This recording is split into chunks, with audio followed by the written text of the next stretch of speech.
Hi everyone, and welcome to our Journey of Now Conscious Couples series. So we eventually came up with a name. We're still tweaking it a bit. Still tweaking it, but now it's starting to make sense. So today we're going to be discussing living in neutrality and what that actually means, and breaking that down into digestible chunks that you can resonate with. Apply some of these knowings for yourself and just see how it works for you.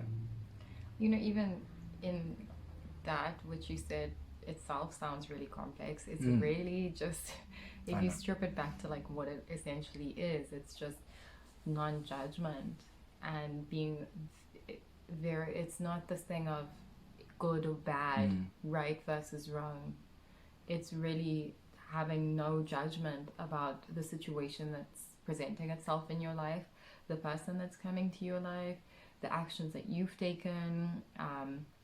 The second that you start labeling things as like good or bad or right or wrong, there's an immediate pressure to either correct what you've done that you've deemed as wrong, by creating that polarity. So you either create a negative pole or a positive pole.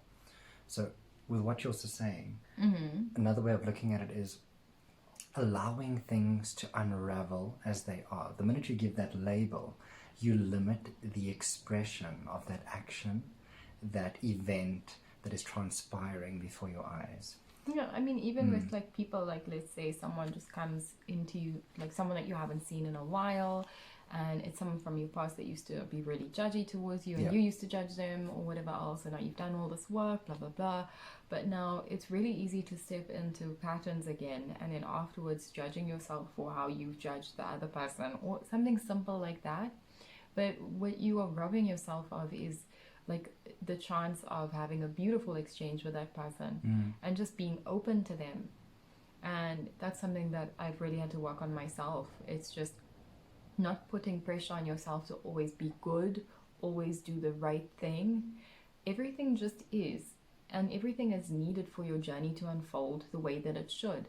And when you detach yourself from the outcome of is it good, is it bad, am I right, am I wrong, am I doing this in a specific time, and when you detach yourself from that outcome, you don't have the anxiety or that depression aspect, because you keep putting yourself under so much pressure to either perform or behave a certain way, instead of just being who you are and being present in the now.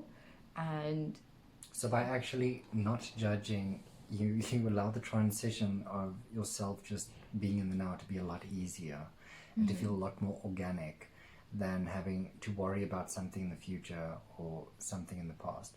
So another example is, imagine that you've got a charge with regards to how you feel with your parents, with a sibling, with someone near and dear to you, and every time that you see them. Okay, let's use us as an example, because you used to, whenever you saw me, you would get like really irritated with me. But this was like months ago. Okay, let's do that. So I would get so irritated with Karis, and I would judge her for what she would be doing, because I perceive it as it not being work, because from my perspective, which was very narrow and limited on that topic, was that, you know, if you're working hard and you have to be, you know, applying a lot of pressure to yourself, and you have to be doing to achieve things. And her mantra or way of going about things was to just be and to go with the flow. And when that creativity strikes, that she hits the pedal hard, and then she can go, you know, and do an all-nighter, and she could really create so much change within that space of time, where I would have had to have maybe done 2 or 3 days worth of work, and she could have just pulled all-nighter, because she's so clear, so concise on what she needs to do, because she's just been so receptive to everything around her.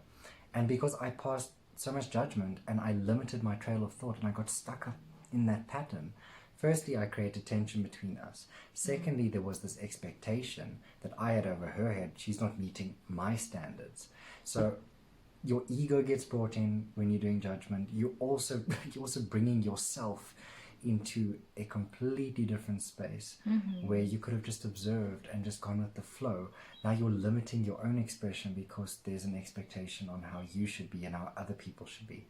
So it's really, it sounds really loopy, but but everything is so interconnected that we forget like these little subtle thoughts, these thoughts that just pass us by, or these comments or these actions that fall into that category of judgment. They really do throw us off and trigger a whole cascade of events that builds and builds and builds. And either you have a blow up, or you very frustrated, or you extremely anxious, you may have a panic attack, and this is just from judgment. Even it's not necessarily like judging other people, it's judging yourself as well. And these are the things that judgment and not being present in the now robs us of. And you know, I know it sounds like it sounds stupidly simple to just say be present, focus on the now, and like stop judging right from wrong, good from bad. And it really is that simple. We humans like to go for the things that are so complex and so here's 20 steps instead of like the one that we know. And it's just about practicing that. And that's why they call it a practice. It's a daily thing. Every time you see yourself there, you just have to catch yourself, have the awareness, and be like, oh, okay. And that's all. And so, if you do judge, there is nothing wrong with that. Just do better next time. Next time. And recognize when you're judging, you are judging another divine being. Don't look at their character. And also the reason why we judge sometimes is, well, all times, is because people are mirrors of the things that you are trying to heal in your life. And until you choose to heal that within yourself, the people around you will always mirror what you are trying to heal or what you need to heal. And this is the thing. We think and we get so angry with the people that are placed in our lives, but we chose this. And on another level, it is, you really have to be grateful for the thing that people are bringing up in front of you, because your triggers are really just opportunities to heal, and that's all. So, and the more that you step in, the more that you'll understand the importance of those triggers and how you should honor those triggers. The idea is not to get rid of the trigger. The idea is to integrate and grow and deepen your understanding of that emotion. Not necessarily remove it. I hope that there was something that you could take home to yourself, and something that resonated with you and will allow you just to unravel a little bit more and remember that there is so much more to you and this experience. So why limit it through judgment? Happy.